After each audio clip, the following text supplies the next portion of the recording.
หน่วยสูงพี่น้องผู้ปันแห้งสื่อข่าวแซนมีเดียวเขาดังเสียงในขะน้องเมื่อใดก็แม่นยาในวันที่20เดือนธันวาคม2565นะครับตอนด่านในรายการข่าวค่ะตอนนี้ได้ก็เตียวตั้งข่าวเงาเกี่ยวกับวิลองจอมซื้อลงจะซื้อโหปลงอาเซียนปั่นความหูในวันประหยัดนำกองหมูมวยต่อตื้อลงนะครับเดี๋ยวดังข่าวเงาในเสียวก็มาผักตอนปันพี่น้องเขากว่านะครับเกี่ยวกับเรื่องในเสียแลเมื่อในวันที่19เดือนธันวาคม2565ปนมาในครับเนาะเขายามไว้วัน2 โมงนั้นสังฆาเจ้าได้ดังผู้ใหญ่ก้นหลงก็ซึกก็หันบ่แม่กุนเมืองฮอดแผวเอาตีอยู่เนื้อปังปันความผู้อองตีปังประหยัดนำกองหมูมวยต่อโหตื้อลงวันน้องสิเวงนำจังกว่าวันในค่ะเจ้าชาอาลอกะได้ปันอวัตตากว่าเสแลสังซ้ำมีดังโหเป่าลงของเสียวขึ้นจึงใต้จอมซึกลงเจียซึกปันความผู้เกี่ยวกับวิลองทอดแมทสีเยิงและจอมหานเครื่องเงินแกมหัวเป่า2ผู้บองการซึกอาเซียนSSA และปันความผู้กว่าเกี่ยวกับวิลองปอลสี6คออีกปาดังลักเบิงลักหมายตับซึกกว่าวันในค่ะสืบสินั้นก็คู่ทรายเงินนะครับเลยปันปืนหู้เกี่ยวกับวิลองการอุปเปิงในปืนตีนะครับยังมีแทงลุงโยโคเป่าแขกลีปังจ้าจุมปลาหิตะนำคงผู้เขาจุมปฏิเสธเพิก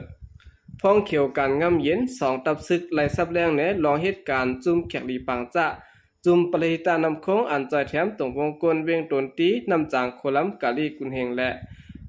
ลองปฏิเสธเพิกหางเฮียนไว้ตาเลือกตั้งหาเสียงในปังเลือกตั้งอันเดมีมาตั้งหน้าอีกประดังลองไล่เป็นผู้ต่างโตกับสืบในแก่การรับซึกได้2จุ่มเจอในวันในค่ะ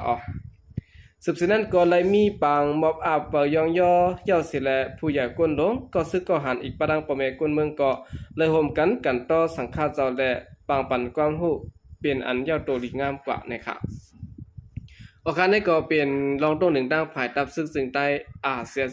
เออันไหลเมื่อต้นหนึ่งตีเวงน้ำจังเป็นรองต้นหนึ่งดังภายหัวเปาลงของสิวขึ้นซึ่งใต้จอมซึกหลวงจอยซึกในค่ะ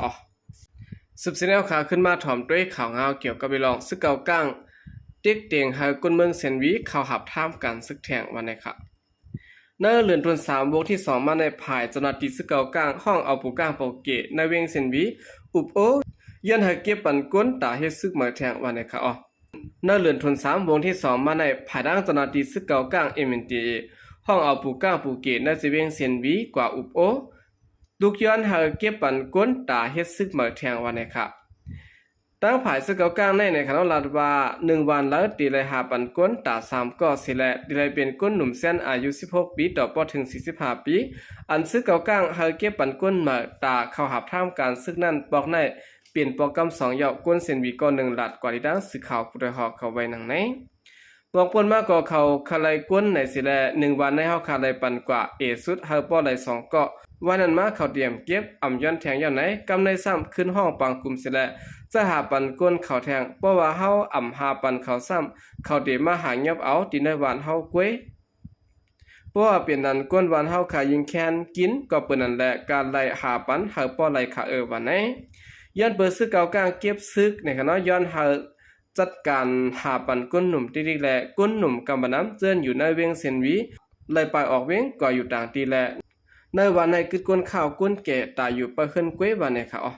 หลายผู้ว่าก้นเมืองเจือนยาซึกเก่ากลางข้านกว่าเฮ็ดซึกบอกกำอ่อนตั้งในอ่ำไรเงินเหลือนเตรียมเด่นทนและอย่าเผิดการหากินเล่งต้องเนินนาเฮือนวันในค่ะเมื่อแต่มันได้ว่าได้ปันเงิน1 เดือนและหาปากหย่อนเงินเขขาวะเผอหาก้นส่งปันจ้อมหนังเขาย้อนนั้นยาวเขาซ้ำปันเงินเหลือนเปิ้นนะคะเปิ้นก็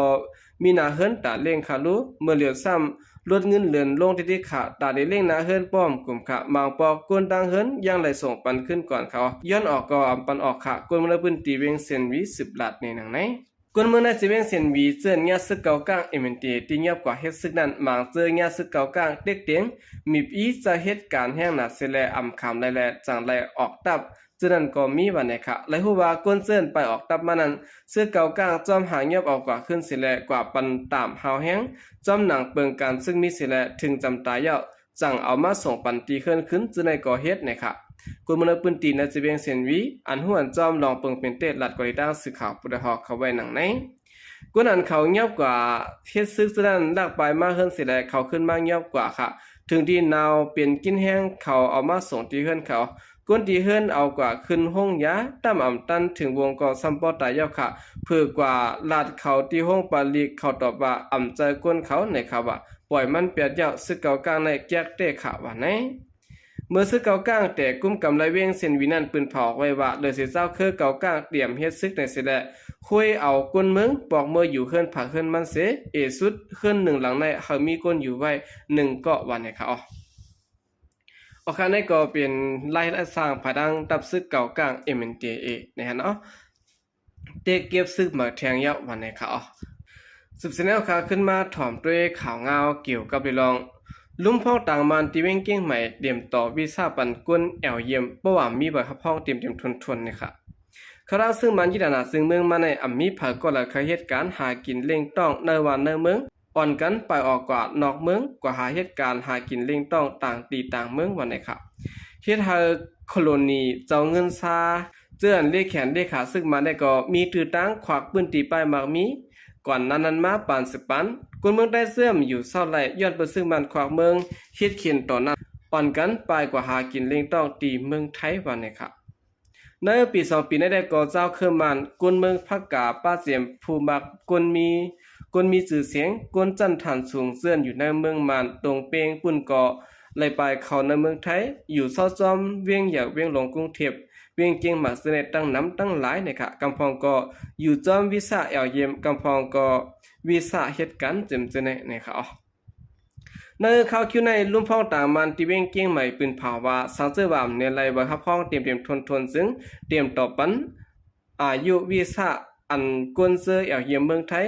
กำปนนั้นหันว่าซึ่งมันขายกำกินกวนหอดเมืองไทยกวยวันไหนค่ะในวันที่17เดือนธันวาคม2565ปนมาในลุ่มพ้องต่างมันอันอยู่ประซึ่งมันที่เวียงเก่งใหม่ซึ่งไทยเลยปืนภาวะสังเจวามในไรบ่ครับพ้องผู้ก้อนปอกและบ่ครับพ้องโฮมปาลิกในเมืองโฮมตุมมันเจิ้นมาแอวเยี่ยมเมืองไทยซุนั้นตีอ่ำต่ออายุวิสาปัญญาวันในเขาเลือเสบครับพ้องอันติละย้อนเอาในเมืองห่มตุ่มยาวเมืองหนังเบอร์รายงานตัว90วัน TM30 อันเนติอยู่ในเมืองไทยนั้นก็ตักไหลเอากว่าต่างหินป้าสั่งตีต่ออายุวิสาแอวเยี่ยมปันแทงวันในค่ะเมืองเงาไล่วันเมืองนิมซาแดก็ก้นเมืองห่มตุ่มเสื่อนเข้ามาเมืองไทยก่อมจะว่าเขาเย่าอ่ำสู่เจ้าวันเก่าเมืองหลังไว้เสียจอมจิ้ซึ่งมันมินอ่อนหลายพองงำเมืองยาแดเจอเขาถึงเมืองไทยก่ออ่ำดัดคือเมืองขึ้นย้อนอ่ำมิลองห่มดมนะคะเหมือนตั้งในเตมีเจ้าคืออ่ำใจมันก้วยอันค่ายไปเข้ามาเมืองไทยไว้เสียได้ก่อเจ้าคือมันปัดปืนก่อค่ายออกเมืองตั้งน้ำมาขอนไว้ที่ในเมืองไทยมานำหลายปุ่นเจอเขาลัดขามโคตาคิเล็กเมสายเสแลเขาจูเมืองไทยนั้นกำบันน้ำไล่ผักหมายพังมัดวงตีนไว้ตีลุ่มกดทัดก้นเขาเมืองไทยซ้ำอ่ำมีเผาบอกเอาขึ้นแหละหมายพังก้นเมืองบานกองไว้ตีเมสายนับโผเหียงวันไหนค่ะย้อนบนนั้นและลุ่มพ้องต่างมันตีเก้งมาสั่งออกเปิงเจ้าไหนมาหืออ่ำหูค่ะผู้ต้องหนึ่งภายต่อวัดตีเก้งใหม่ก้อน1 ลัดนี่หนังไหนกวนเขามาในเมืองไทยในหายในเมืองไทยในเย้ากำบันน้ำอ่ำเมื่อขึ้นค่ะนำว่านำเย้าขาอำใจเพราะว่าใน1 ปากก้อนในเมื่อขึ้นบอก2ก้อนในกล้วยมัดบ่องตีนเขาอันผักไว้ตีต่อมอเสร็จแล้วเข้ามา7 วันในเขาเมื่อขึ้นมีเป็นโหเฮงมันก่อนเขาเมื่อปีกายในหมอกเลินชีวิตในซัมปอมีกว่า3 เฮงปลายย่อในตีเมษายนั้นเพราะว่าปีนี้ได้ก่ออ่ำนับเพราะว่าปีนี้ได้ก่อนับอ่ำทนระยะวันในค่ะนลิกปืนผ่านั้นป้าไว้แทงว่าเตรียมออกลิกฮับห้องสั่งปันเลอเสลองว่าวิสาตาแอวเยี่ยมนะคะตาปินภาษาโนทาลีและว่าฮับห้องกุลองซื้อในแต่ก็ลุ่มพ้องต่างมันตีเก้งใหม่เตเฮ็ดปันนะคะ